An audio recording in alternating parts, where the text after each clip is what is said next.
నామపారాయణం చేసేటప్పుడు ఉండాల్సిన ప్రధాన లక్షణం ఏమిటంటే, ఏదో నామం అనేయడం కాదండి యంత్రాల్లాగా.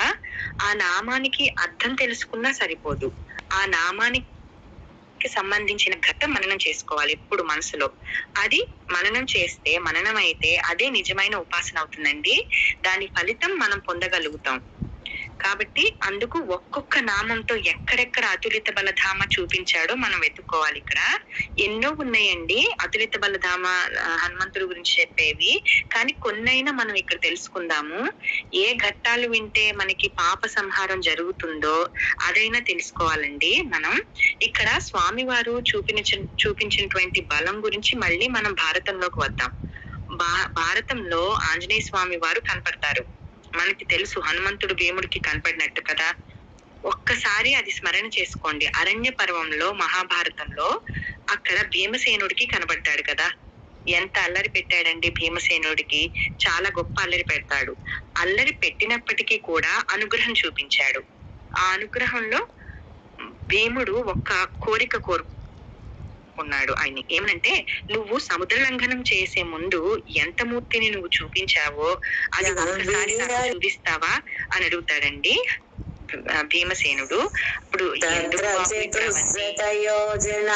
పరిణాహం దేవశిల్పనారచితం నానాసాల మనోజ్ఞం నమామ్యహం నగరమాది విద్యాయా.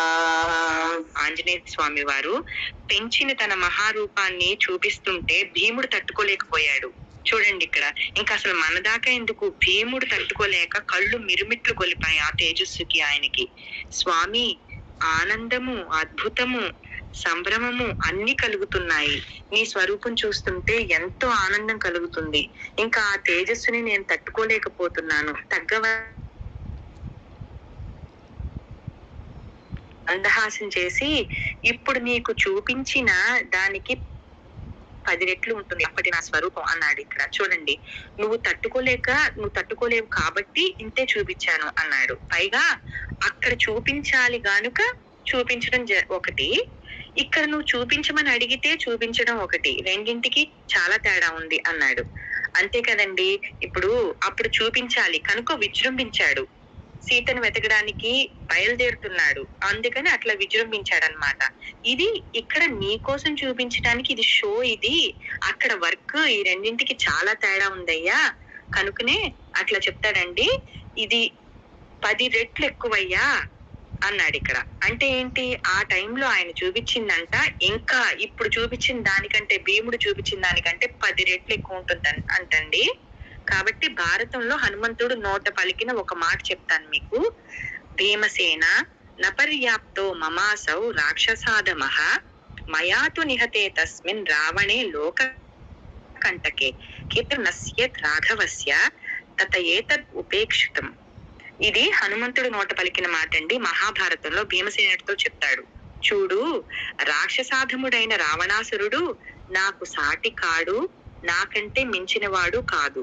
వాణ్ణి నేనే చంపగలను. కానీ రామచంద్రమూర్తి కీర్తికి భంగం కలగకూడదు కనుక విడిచిపెట్టాను అన్నాడు ఇక్కడ. అదే అండి హనుమంతుడు అంటే. చూడండి, అది ఆయన యొక్క గొప్పతనం. ఆ మాట రాముడే అంగీకరించాడు. మన దాకా ఎందుకు. అందుకే అతులిత బలధామ అని మనం ఇక్కడ చెప్పుకుంటున్నాం. పైగా ప్రకటించాడు ఆయన.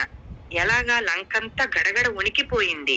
సుందరకాండలో 42వ సరుకులో ఒక శ్లోకం ఉందండి, 33వ శ్లోకం.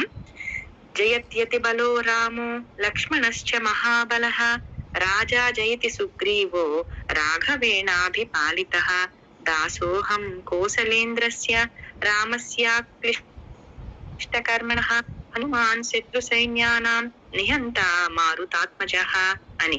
ఇక్కడ చూడండి ఎంత వినయం, ఎంత అద్భుతమైన భావం చెప్తున్నాడు.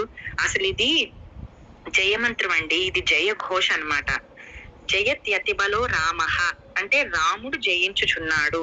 జయం అంటే ఏంటి, మనం జై హనుమాన్ జ్ఞానగుణ సాగర్ లో చెప్పుకున్నాం కదండి. జయం అంటే, ఓ రామ, ఓ హనుమ, నా హృదయాన్ని నువ్వు జయించాలి, వేరే థాట్స్ ఏం రాకుండా నా హృదయంలో నువ్వే ఎప్పుడు ఉండిపోవాలని చెప్పుకున్నాం కదండి. అది చెప్పుకున్నప్పుడు అది ఒక్కసారి ఆ భావాన్ని తలుచుకోండి. అది తలుచుకుంటేనే మనకి ఒళ్ళు పులకరించిపోవాలి. అట్లా అతి బలుడైన రామునికి జయతి